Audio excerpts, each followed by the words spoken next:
I'm really curious, really just in general about this whole shift in medicine. I know the shift has been towards hospital, employed. I don't know the stats exactly. I know there's been a shift away from private practice. I would assume it's pretty substantial. I know over the past 10 years or so it's happened, but what are your thoughts on why that's happening? What's going on there? Like, why are so many physicians gravitating to hospitals and away from private practice? Sure.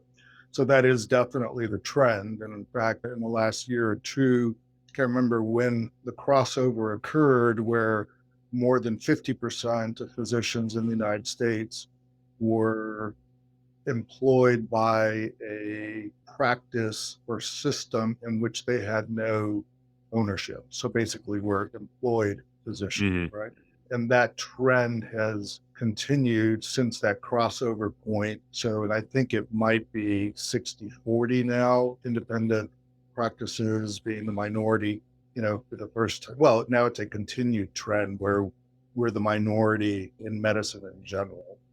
And a lot of things contributed to that. It started happening a little while ago where financially it became harder for especially primary care practices, pediatrics, family practice, internal medicine, as there is more reliance on third-party payment systems, more technology needed to interact with those payments, from the third-party payers, including government programs like Medicare and Medicaid, were decreasing. It literally just became a squeeze for a lot of practices to survive, right? Mm.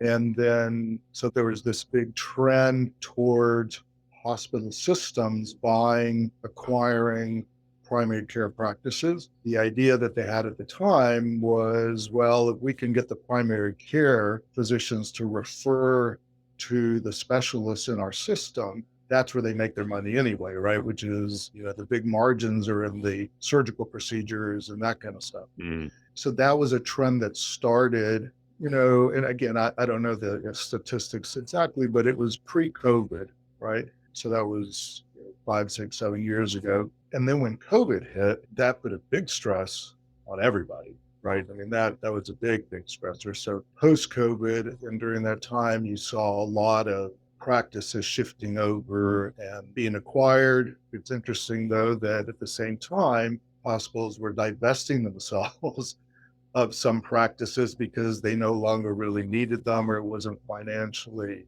didn't make sense for them anymore. So, I mean, locally here, pediatrics, all these practices were let go, basically. The contracts were not renewed. Just the other day, a dermatology group that had been acquired by one of the hospitals in the state was told their contract was not being renewed. So they're once you become employed, you're obviously at the mercy of your employer, which is, good and bad for some businesses. In medicine, I think that's a bad idea.